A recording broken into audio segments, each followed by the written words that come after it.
Iya, ini impres yang menurut saya sangat diperlukan bahkan ya, Mas Reno.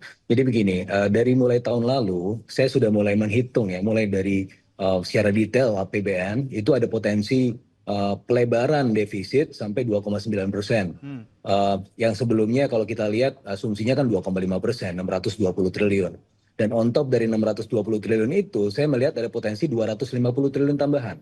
Dari mana? Pertama dari sisi revenue. Revenue ada potensi shortfall. Kalau kita melihat proyeksi revenue kita di tahun ini itu 3.000 triliun. 2.490 triliunnya itu dari pajak. Nah, Hmm. kalau kita scrutinize lagi, 945 triliun dari PPN.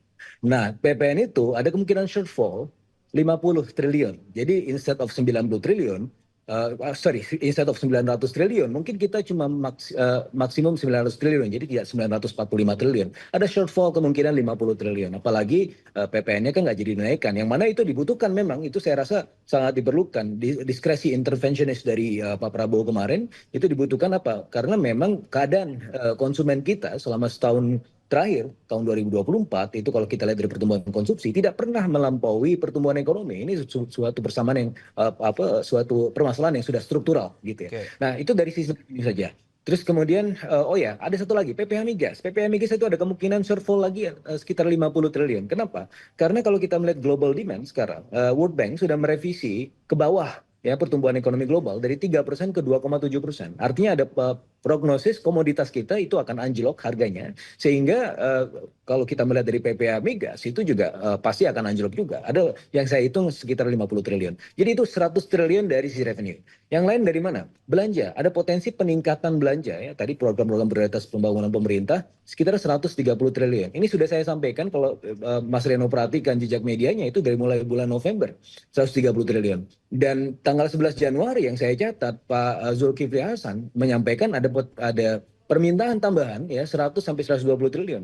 Yang mana kalau misalnya itu kita connect the dots-nya semua itu sesuai dengan trajectory apa yang saya hitung sebelumnya. Hmm. Nah, surprisingly Pak Presiden kemarin sudah menyatakan bahwa bersama dengan Kementerian Keuangan sudah mulai hitung sampai satuan 9 Mas Reno. Hmm. Sehingga muncullah kemudian angka 306 triliun itu. Kenapa ini menjadi penting? Kalau misalnya defisit kita melebar, asumsi makro kita untuk bond yield itu 7% Mas Reno. Kalau misalnya ada beban defisit yang membesar, artinya kan pembiayaannya juga lebih besar lagi. Ya. Dengan pembiayaan besar itu, artinya bond issuance akan lebih tinggi. Nah, dengan bond issuance yang lebih tinggi itu, maka bond yield-nya bisa 7,3, 7,5. Artinya, resiko pembiayaan semakin tinggi, yang mana itu juga akan memicu capital outflow. Lihat angka-angka di belakang saya ini lagi bagus. Tapi bisa jadi sejentik jari saja, kalau kita memantik ada satu pantikan kecil saja, itu dari sisi ekspektasi pasar, itu bisa merah semua market kita. Nah, dengan demikian saya melihat bahwa ini yang merupakan mitigasi dari gejolak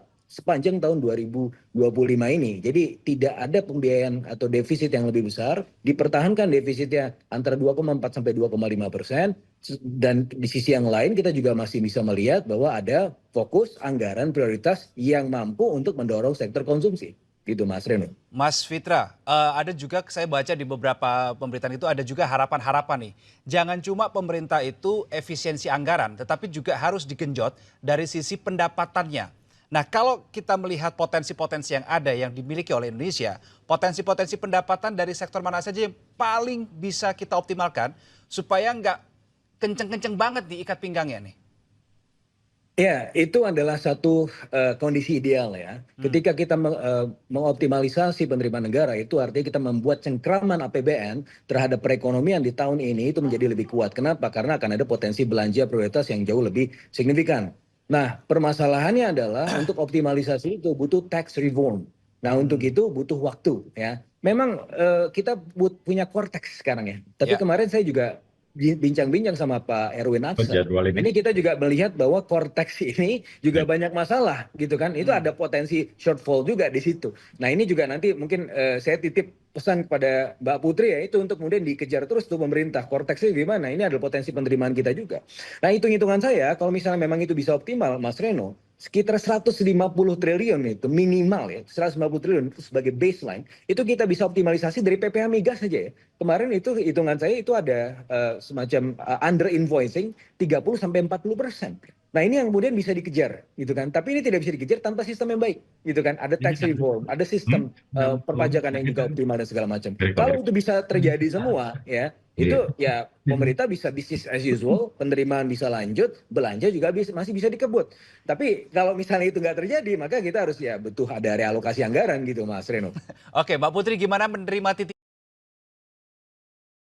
di pusat dan berlawanan dengan sistem otonomi daerah? Bagaimana Mas Fitra melihat hal ini?